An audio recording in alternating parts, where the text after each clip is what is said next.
First up, I want to go across to Anupriya Patel, MOS Health and Family Welfare, joining us. Thanks a lot, Anupriya ji, for your time. I do want to begin with some of the criticisms that are coming in from the opposition side on this budget. You must have heard some of those comments already. They're saying, for example, the Congress says that this is a copy-paste effort. A lot of what they had promised to the youth is what the government is now introducing belatedly, and that's a message that the NDA has accepted out of this recent general elections verdict. Your response on that? आपकी आवाज थोड़ा crack हो रही है, but मुझे जो थोड़ा बहुत समझ में आया, शायद इंटर्नशिप प्रोग्राम की आप बात कर रही हैं। मैं इंटर्नशिप प्रोग्राम की भी बात करूंगी। बात तो ये है कि अगर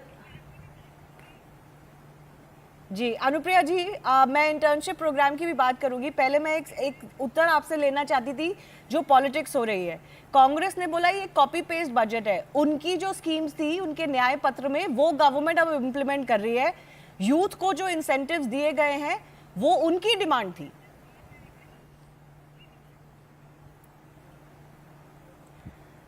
देखिए, कांग्रेस पार्टी विपक्ष में है और विपक्ष का काम ही होता है खामियां निकालना।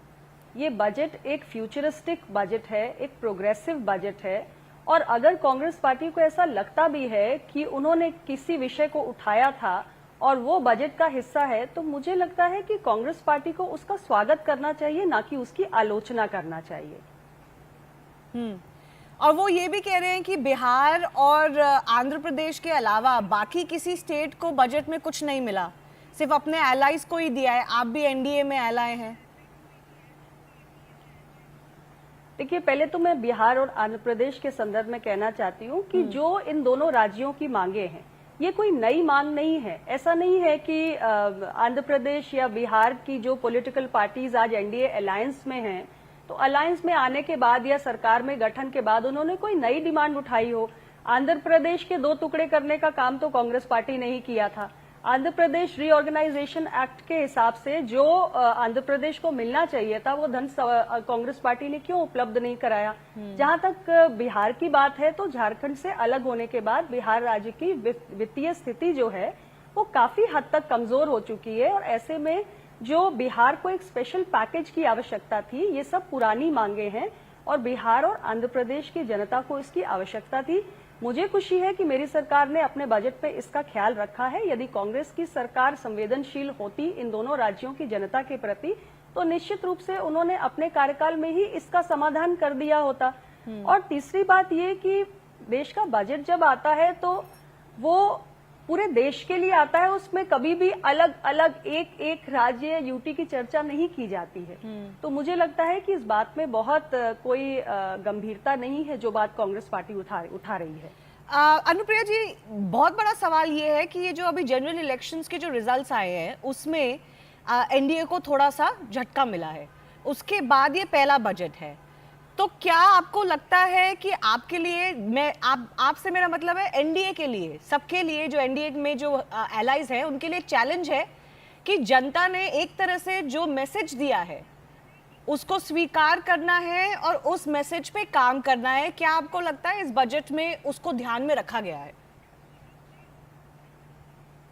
पहली बात तो मैं ये कह दूं कि देश में 62 वर्षों के बाद कोई ऐसा गठबंधन है, कोई ऐसी सरकार है जिसने तीसरी बार अपने आप को रिपीट किया है, और ये सामान्य उपलब्धि नहीं है, ये बहुत बड़ी उपलब्धि है। देश की जनता ने तीसरी बार हमारे गठबंधन के ऊपर और प्रधानमंत्री नरेंद्र मोदी जी के नेतृत्व के ऊपर अपना विश्वास दिखाया है। दूसरी बात ये कि हमारी सरकार ने हमेशा से कहा है कि युवा, किसान, महिला, गरीब ये हमारी प्राथमिकता है। और आज के बजट को भी आप देखिए तो हमारा जो बड़ा एक देश के लिए विजन है विकसित भारत का, एक आत्मनिर्भर भारत का, उसको ध्यान में रखते हुए जो हमारे ये 4 पिलर्स हैं, युवा, किसान, महिला और गरीब, इन पर केंद्रित होकर हमने काम किया है। और जब हम इनकी बात करते हैं तो पूरे देश की जो जनता है उसमें हमारी महिला, किसान, युवा, गरीब सबकी आकांक्षाओं को पूरा करने के लिए इस बजट में अलग अलग प्रावधान किए गए हैं। हमने कृषि के लिए, आप देखिए कि कृषि के लिए अब आने वाले समय में, जैसे मैं एक उदाहरण दूं, आने वाला समय नेचुरल फार्मिंग का है, तो हमने ये प्रावधान किया है कि 2 करोड़ किसानों को हम नेचुरल फार्मिंग के साथ जोड़ने का काम करेंगे।